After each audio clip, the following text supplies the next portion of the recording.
balik udara dingin puncak, tersembunyi sebuah kisah yang jauh lebih tua daripada villa-villa yang kita lihat hari ini.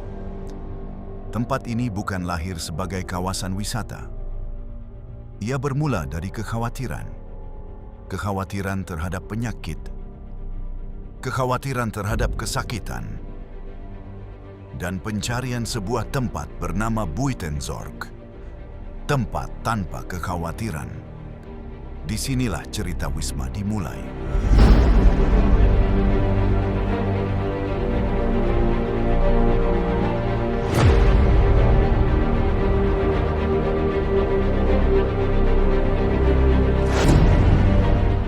Pada awal abad ke-18, Batavia, sekarang Jakarta, bukanlah kota yang nyaman untuk ditinggali. Lingkungannya mulai memburuk akibat keterbatasan daya dukung kota, kanal-kanal yang tersumbat, serta wabah penyakit malaria yang kerap merenggut nyawa. Suhu panas dan lembab di dataran rendah pesisir membuat situasi semakin tak sehat, terutama bagi para pejabat kolonial yang terbiasa dengan iklim Eropa. Karena itulah, mereka mulai mencari tempat peristirahatan yang lebih sejuk dan sehat di selatan.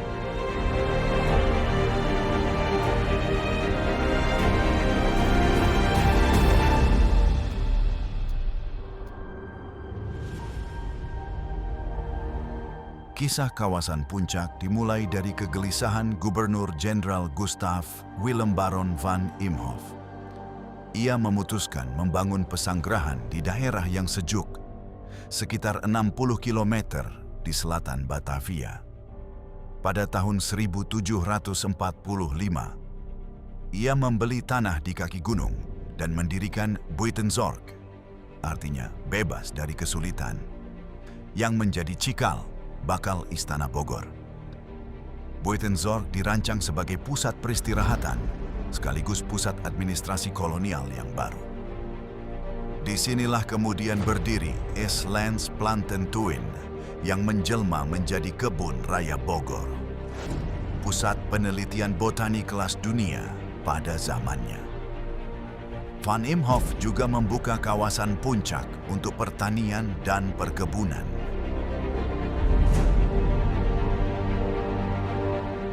Jika Van Imhoff meletakkan fondasi, Herman Willem Daendels yang membuka jalur utama menuju puncak.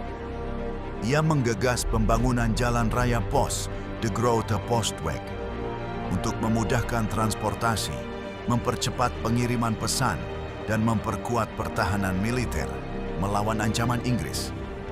Jalur ini menghubungkan Anyer di Banten hingga Panarukan di Jawa Timur. Rencana awalnya, Daendels akan menaklukkan jalur gunung yang curam lewat Megamendung hingga Cianjur. Jalan ini dibangun dengan biaya besar, dengan para pekerja yang harus berjuang melawan medan berat dan penyakit. Puncak pas awalnya hanya pos pergantian kuda bagi kereta kuda di masa kolonial.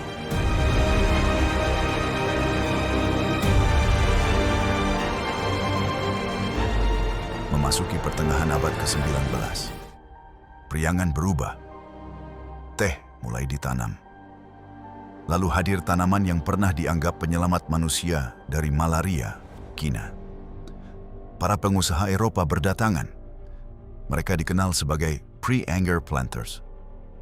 Mereka tidak hanya membangun kebun. Mereka membangun cara hidup, rumah-rumah besar, paviliun pegunungan, tempat menerima tamu, tempat beristirahat dari panasnya Batavia. Di sepanjang Bogor, Megamendung, Cisarua, hingga Cipanas, villa-villa mulai muncul mengikuti jalur lama menuju Priangan. Namun tidak ada kejayaan yang bertahan selamanya. Maret 1942, Jepang mendarat di Jawa. Jalur Bogor sampai Puncak berubah menjadi jalur evakuasi. Villa-villa ditinggalkan, arsip dibakar, furnitur dibiarkan. Banyak rumah kosong dalam hitungan hari. Puncak yang selama puluhan tahun menjadi tempat peristirahatan mendadak sunyi. Yang tersisa hanyalah bangunan dan cerita yang belum selesai. Hari ini, tempat ini masih berdiri. Tidak lagi menjadi pavilion kolonial, tidak lagi menjadi rumah planter. Tetapi jejak masa lalu masih hidup pada dinding, pada jalan menuju puncak, dan pada udara dingin yang dulu dicari orang-orang berabad lalu. Karena sejarah kadang tidak hilang, ia hanya berubah fungsi.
Dari ibu kota, paman bawa apa? Bawa cita-cita. Cita-cita apa? Jadi orang kaya. Kenapa ke desa? Paman gagal kaya. Debu dan suara menderu-deru, ingatkan aku padamu. Pahit dan energi cemari mimpi, nikmati kosong dan memulai kembali. Paman sedang apa? Susun cita-cita. Cita-cita apa? Jadi orang biasa. Biasa gimana? Biasa berkarya. Kenapa ke desa? Sesak benar di kota. Ta ta ta ta.